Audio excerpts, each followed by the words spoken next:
അതുപോലെ വലിയൊരു തെറ്റ് ആദർശേട്ടൻ ചെയ്തിരിക്കുന്നത്. ഒരു പെൺകുട്ടിക്ക് അത് സഹിക്കാനും പറ്റില്ല, അംഗീകരിക്കാനും പറ്റില്ല.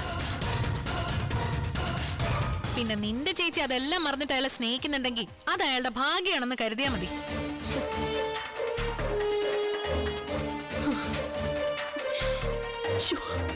നിനക്ക് എന്ത് സമാധാനം പറയാനാ മോളെ?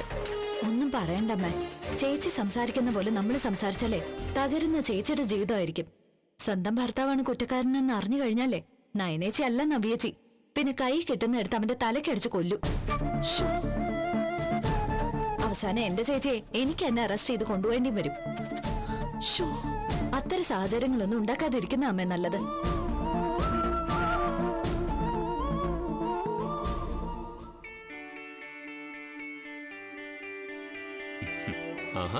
സ്കൂളിൽ പോകാൻ ഒരുങ്ങാണോ മോള്?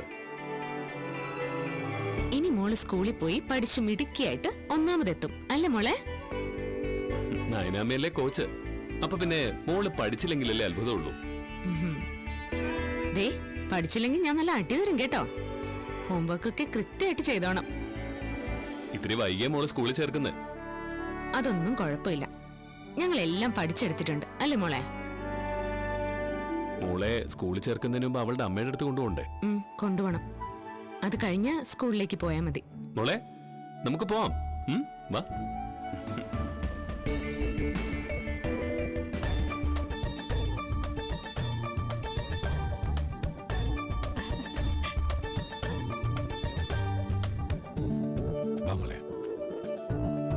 നല്ലൊരു കാര്യത്തിന് പോകല്ലേ മോളെ? എല്ലാവരുടെ അനുഗ്രഹം വാങ്ങിക്കാം. ആഹാ,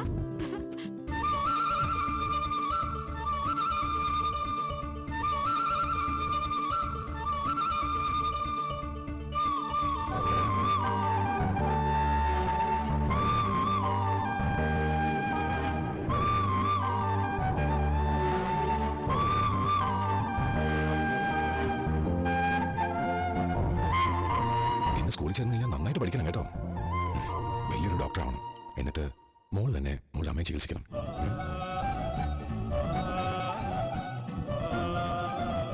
മുത്തശ്ശിയുടെ അനുഗ്രഹം വായിക്കാം. നന്നായി വരട്ടെ. മുത്തശ്ശിയുടെ അനുഗ്രഹം വായിക്കാം. മോളെ ചെറിയച്ഛൻ്റെ അനുഗ്രഹം കൂടെ മേടിക്കാം. അല്ല, അതെന്തിനാ എന്റെ അനുഗ്രഹം വാങ്ങുന്നത്? എല്ലാവരും അനുഗ്രഹമൊക്കെ കൊടുത്തില്ലേ?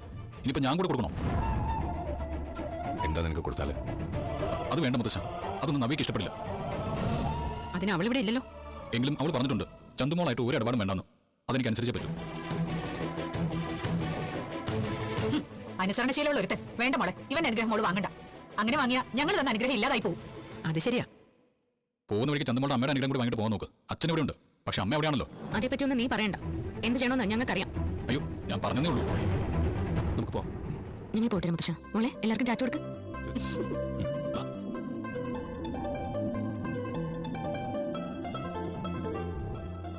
നീ ഒരുപാട് തെറ്റ് ചെയ്തിട്ടുണ്ട്. നിനക്ക് ഓർമ്മ വെച്ച കാലം മുതൽ അതൊക്കെ ക്ഷമിച്ചും സഹിച്ചും കൂടെ നിർത്തിയവനാണ് ആദർശ്. ഇപ്പൊ അവന്റെ തെറ്റ് നിനക്ക് ക്ഷമിക്കാനാവുന്നില്ല അല്ലേ? എങ്ങനെ ക്ഷമിക്കും മുത്തശ്ശ? അവൻ ചെയ്തൊരു തെറ്റ് ഞാൻ ചെയ്തിട്ടുണ്ടോ? എടാ, ഞങ്ങൾ നിന്നെ പഠിച്ചുകൊണ്ടിരിക്കുക. നിന്നെ പോലെ സ്വാർത്ഥതയുള്ള ഒരുത്തൻ ഈ കുടുംബത്തിൽ ഇപ്പോഴും ഇതിനു മുൻപും വന്നിട്ടില്ല. മുത്തച്ഛനും മുത്തശ്ശിക്കൊക്കെ ഞാനൊന്നും അങ്ങനെ തന്നെയാണല്ലോ. പക്ഷേ ആദർശനെ പോലെ തെറ്റ് ചെയ്ത ആരും ഈ കുടുംബത്തിൽ ഇപ്പോഴും ഇതിനു മുമ്പ് ഉണ്ടായിട്ടില്ലെന്നാണ് എന്റെ ഒരു വിശ്വാസം. അതെന്താ മുത്തച്ഛനും മുത്തശ്ശിയും വിഴുങ്ങി കളയുന്നത്? നീ എങ്ങോട്ടെങ്കിലും പോകാനായിട്ട് വന്നതാണ്. അതെ. എന്നാ പോവാൻ നോക്ക്.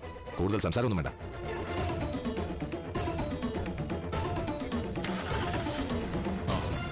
മുത്തശ്ശനും മുത്തശ്ശിയും ഭേഷായിട്ട് തന്നു. ഇനി അമ്മയ്ക്ക് എന്തെങ്കിലും പറയാനുണ്ടോ? ഞാൻ പറയുന്നില്ല. ഞാൻ പറഞ്ഞാലേ അത് കൂടി പോകും.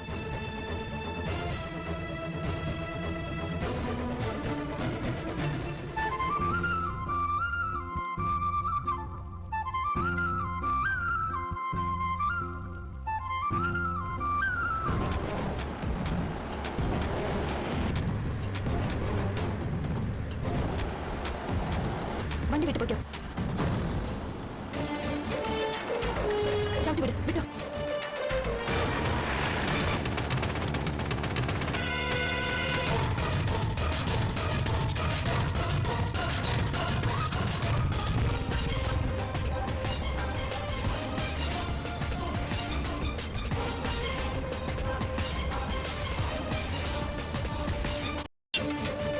നീ എവിടെ പോയാലും നിന്റെ പിന്നാലെ ഞാനുണ്ടാവും. ഇന്ന് നീ രക്ഷപ്പെട്ടു.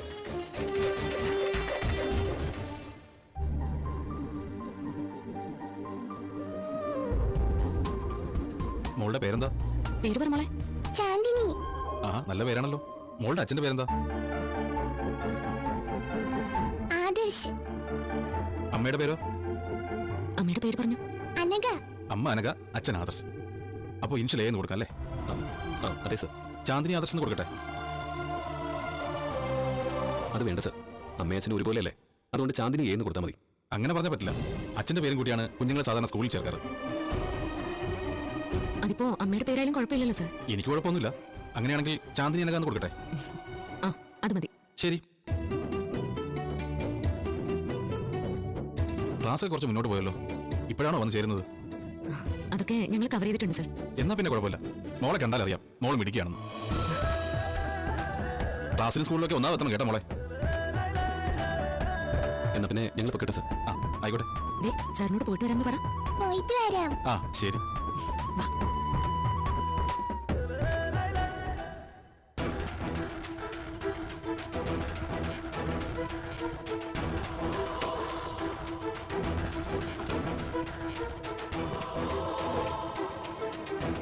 സാറേ, മൂർത്തിസിന് ഒരു പാരമ്പര്യമുണ്ട്.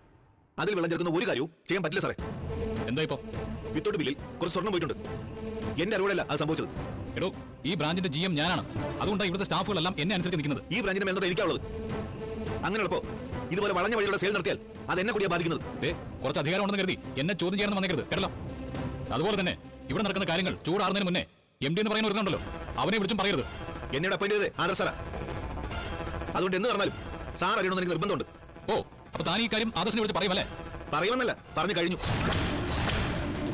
കമ്പനിയുടെ തിരിമറി നടക്കുമ്പോൾ അത് MD അറിയിക്കേണ്ടത് അദ്ദേഹത്തിന്റെ ശമ്പളം പറ്റുന്ന എന്റെ കടമയാ. മൂർത്തിസ് ഗ്രൂപ്പിന്റെ MD ആയിട്ട് ആദർശിനെ വെച്ചിട്ടുണ്ടെങ്കിലും ഞങ്ങൾക്ക് എല്ലാവർക്കും തുല്യ അധികാരമാണ്. അതൊന്നും എനിക്കറിയില്ല സാറേ.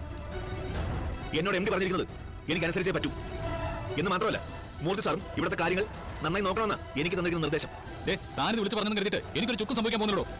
തന്നെ ഈ ബ്രാഞ്ചിൽ നിർത്തി കളയാൻ പറ്റുമെന്ന് ഞാനൊന്ന് നോക്കട്ടെ. ആദർശ് സാർ എന്നോട് പോകാൻ പറഞ്ഞ പിന്നെ ഞാൻ ഒരു നിമിഷം പോലും ഇവിടെ കടിച്ചു നോക്കത്തില്ല. ഇവിടെ നിന്നല്ല, ഇനി ഞങ്ങളുടെ ഒരു ബ്രാഞ്ചിലും താൻ വർക്ക് ചെയ്യില്ല. ഇത്രയും നാളും കമ്പനി നന്നായിട്ടാണ് സാറേ സേവിച്ചത്. അതുകൊണ്ട് പുറത്തിറങ്ങിയാലും എനിക്ക് ജോലി തരാൻ ആൾക്കാരുണ്ട്. പിന്നെ ഈ കമ്പനി വന്ന ആരും പെട്ടെന്ന് ജോലി കളഞ്ഞിട്ട് പോവില്ല. അത്രത്തോളം സംരക്ഷണം സ്റ്റാഫുകൾ കൊടുക്കുന്ന ഒരു കമ്പനിയാണ് മൂർത്തിസ് ഗ്രൂപ്പ്. കഴിഞ്ഞ കാല കഥകളൊന്നും താൻ മനസ്സിൽ വിട്ടൊന്നും നടക്കണ്ട. വിത്തോട്ട് ബില്ലിൽ സ്വർണം കൊടുക്കുന്നത് പുതിയ കാര്യമൊന്നുമല്ല. പല ജോലിക്കാരും അങ്ങനെ ചെയ്യുന്നുണ്ട്. മൂർത്തിസ് ഗ്രൂപ്പിന് ഇതൊക്കെ പുതുമയുള്ള കാര്യം സാറേ. ആദർശ് സാറിന്റെ അറിവോടെ ഇതൊന്നും നടക്കത്തില്ല.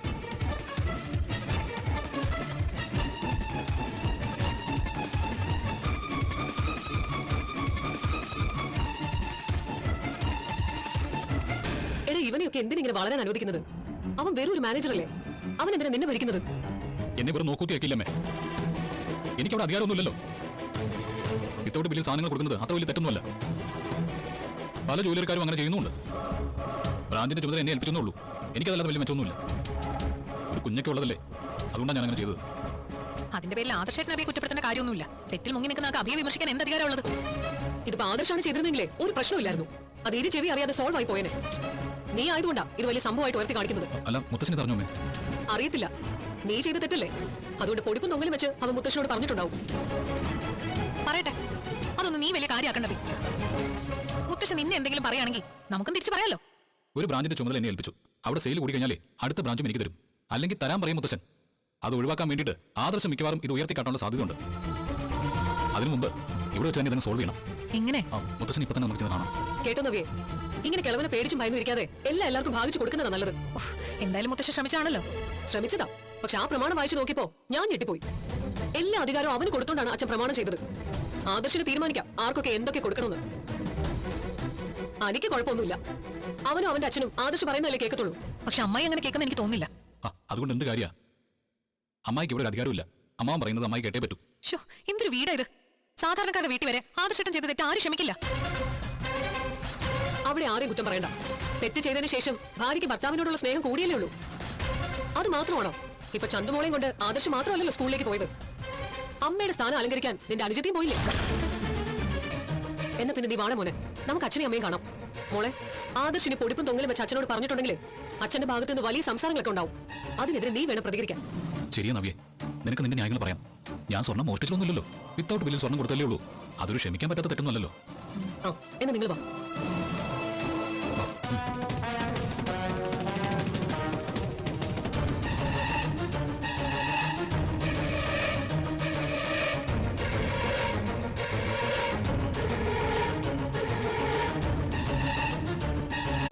സ്വർണ്ണം മറിച്ചു വിട്ടിട്ടില്ലല്ലോ. വിത്തൗട്ട് ബില്ലിൽ കുറച്ച് സ്വർണ്ണം വിറ്റു. അതിന്റെ ക്യാഷ് നമ്മുടെ അക്കൗണ്ടിലേക്കല്ലേ വരുന്നത്. നിർത്ത്. നീങ്ങ വാ. എപ്പോഴെങ്കിലും മൂർത്തി ജ്വല്ലറിയിൽ ആർക്കെങ്കിലും വിത്തൗട്ട് ബില്ല് സ്വർണ്ണം കൊടുത്തിട്ടുണ്ടോ? നിന്നോടാ ചോദിച്ചത് സ്വർണം കൊടുത്തിട്ടുണ്ടോ? അറിയില്ല മുത്തശ്ശ.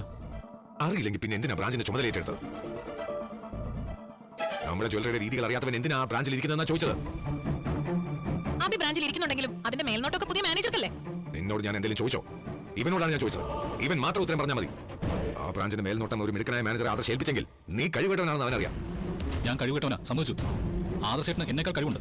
അതുകൊണ്ടാണല്ലോ അയാൾ വിവാഹത്തിന് മുന്നേ ഒരു കുഞ്ഞിന്റെ അച്ഛനായത്.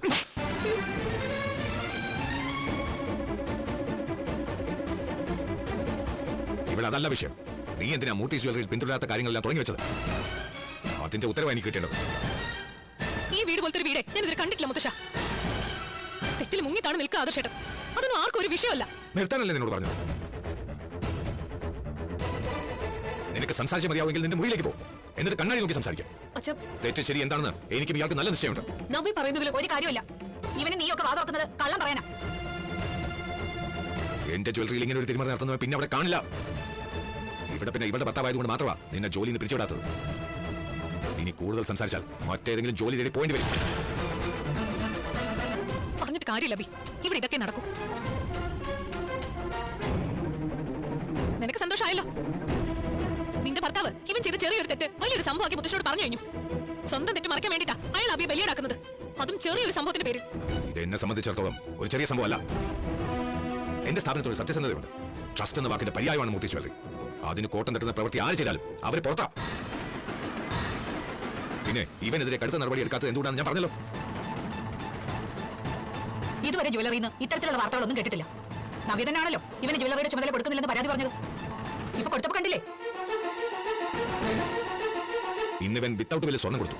ഇതിനു മുൻപ് മറ്റൊരു വിഷയം ജ്വല്ലറിയിൽ ഉണ്ടായിട്ടുണ്ട്. കള്ളക്കടത്ത് സ്വർണ്ണം മൂർത്തി ജ്വല്ലറി വഴി വിറ്റഴിച്ചു. അതിലും ഇവന് പങ്കുണ്ടോ എന്ന് എനിക്ക് സംശയമുണ്ട്. എന്താ മുത്തശ്ശി ഇങ്ങനെയൊക്കെ പറയുന്നത്? ഓ, ഇനിയിപ്പോ അത് നീയാ ചെയ്തെന്ന് വരുത്തി തീർക്കോ അയാള്, നിന്റെ ഏട്ടൻ. ആദർശിനെ ഞങ്ങൾക്കൊക്കെ അറിയാം. അവൻ കമ്പനിയുടെ MD ആയ ശേഷം ഇദ്ദേഹം കൊണ്ടുപോയതിനേക്കാളും നന്നായിട്ടാ അവൻ കമ്പനി കൊണ്ടുപോയിക്കൊണ്ടിരിക്കുന്നത്. അതെ, എല്ലാവർക്കും അങ്ങനെ പറ്റി പറയാൻ 100 നാവാ. ഒരു പെണ്ണ് സഹിക്കാത്ത തെറ്റാണ് ചെയ്തിരിക്കുന്നത്. പക്ഷെ ഇവൾ അതിനുശേഷം അങ്ങേരുടെ മോളെയും മറ്റാരൊക്കെ കൂടുതൽ സ്നേഹിക്കുക. മുത്തശ്ശനും മുത്തശ്ശിയും ഒക്കെ അങ്ങനെ തന്നെ. പിന്നെ നമ്മുടെ അവകാശങ്ങൾക്ക് വേണ്ടി വെറുതെ വായി കളിക്കാന്ന് മാത്രം. നീ ഇങ്ങോട്ട് വാബി. മര്യാദയ്ക്ക് നിന്റെ ജോലി ചെയ്ത് മുന്നോട്ട് പോയില്ലെങ്കിൽ ഞാൻ പറഞ്ഞു തന്നെ സംഭവിക്കും. നീ മറ്റൊരു തൊഴിൽ തേടി പോയിന്റ് വരും.